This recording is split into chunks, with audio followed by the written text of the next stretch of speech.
పెద్దనా దేవుడికి సంబంధించి మాట చదువుకో పెద్దనా, యేసు ప్రభువుకి సంబంధించి. అమ్మా యేసు ప్రభువుకి సంబంధించి మాట.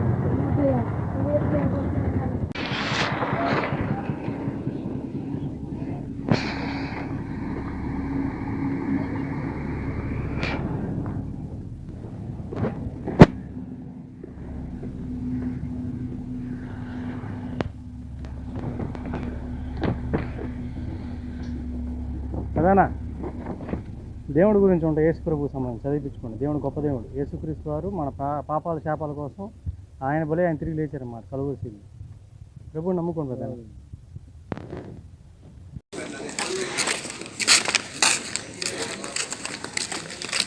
తమ్ముడు దేవుని పత్రం యేసు ప్రభువుకి సంబంధించి తీసుకో.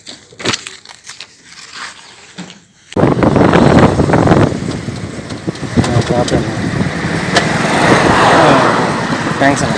ఒక్క నిమిషం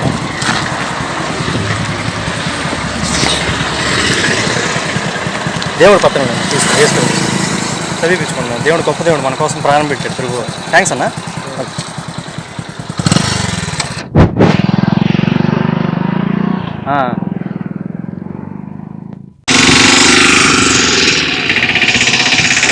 అదేనా ఇదిగో దేవుడి పత్రం యేసు ప్రభు. అన్నా నాకు చదువు లేదన్నా. చదువు లేదా? లేదు.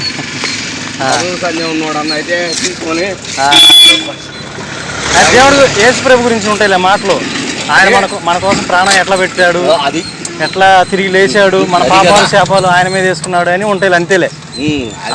దాంట్లో ఉన్న ఒక విషయం కూడా అదేలే. దాంట్లో ఉన్న విషయం అదేలే. అది అది మామూలుగా ఆదివారం రోజు పోతే ఆడ బోధ వస్తుంది. ఇది ఎక్కువ మందిరికి వెళ్తారా? లేదు కదా. మందిరికి వెళ్తారా? మందిరానికా అప్పుడప్పుడు పోతుంటా. ప్రభువుని నమ్ముకున్నా పెద్దనా. అకౌంట్ తర్వాత నమ్మాల్సింది.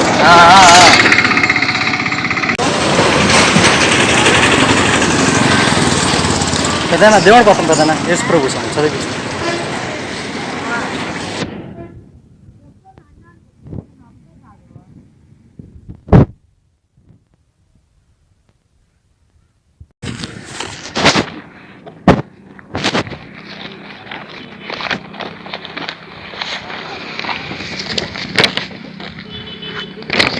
అదేనా దేవుడికి సంబంధించి మాటలు యేసు ప్రభువుకి సంబంధించి చదివించుకోండి.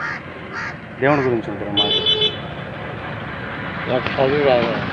యేసుక్రీస్తు గొప్ప దేవుడు. యేసుక్రీస్తు వారు గొప్ప దేవుడు, మన కోసం ప్రాణం పెట్టి తిరిగి లేచారు కలువరి శిలువలో. ఆయన బలై తిరిగి లేచారు అన్నమాట. ఎవరి కోసం అంటే మన శాపాలు మన పాపాల కోసం. ప్రభువు నమ్ముకున్నాను.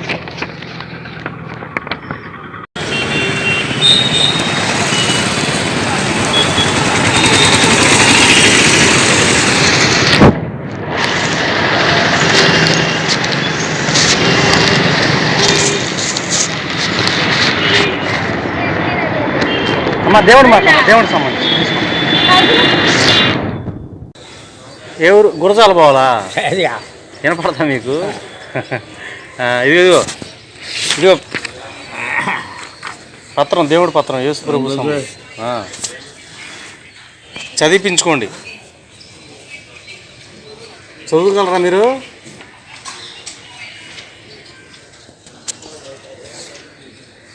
యేసు ప్రభు దేవుడు గొప్ప దేవుడు, నమ్ముకోండి ప్రభువుని.